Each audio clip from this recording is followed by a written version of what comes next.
एवं आम से दृष्टि जो देखा आईन श्रृंखला परिस्थिति राज्यर जो गृह विभाग माननीय मुख्यमंत्री दायित्व अच्छी वर्तमान 3-4 दिन तले पुरी रे जड़े होटेल मालिक सहित पवित्र नायक हत्याकांड घटी बालेश्वर रे जड़े बिजनेस पर्सन शेख हमीद तांको गुलीमाड़ करा सदेवखुंटा थाना टू मात्र 500-600 मीटर दूर रे एवं कटक रे जड़े सरपंच स्वामी को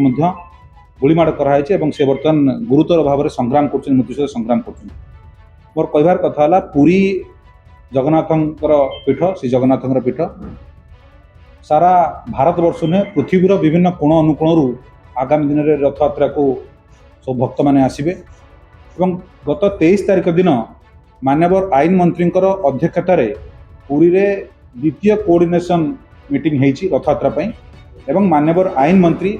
समस्त जनता को उद्बोधन दे कहते आश्योरेंस देते जे एथर रथ यात्रा कौन विभ्राट हो ना और शांति श्रृंखला परिस्थिति कौन क्षेत्र में उपजा दिज्व ना मात्र तार 1-2 दिन भितर पुरी होटेल को गुलीमाड़ कर तेणु ये सबू कथा को कौटना कौटी प्रदर्शन अंगुल प्रदर्शन करुच्ची जे जो ऑर्गेनाइज्ड क्राइम होउची ओडिशा रे पुलिस एवं प्रशासन कौन क्षेत्र में निघा ना एवं से माने वर्तमान जनसाधारण बर्तमान आतंकित अवस्था अच्छा जहाँकि आगामी दिन में रथ यात्रा होगा जाऊँगी पुरी बर्तमान अशांत हो उठी एटा गोटे कौन ना कौन क्षेत्र में वार्ता दौची सारा भारत वर्ष को आगामी दिन में जो रथ यात्रा हम जो मैंने आसबे दर्शक आसबे भक्त आसबे श्रद्धालु आसबे एवं से क्षेत्र में पूरी कौन परिस्थिति सुरक्षित ना तेणु आम बर्तमान डिमांड करुचु विजु जनता दल तरफ माननीय नवीन पट्टनायक नेतृत्व में जो सरकार 24 वर्ष धरी गोटे स्थिर सरकार और शांत सरकार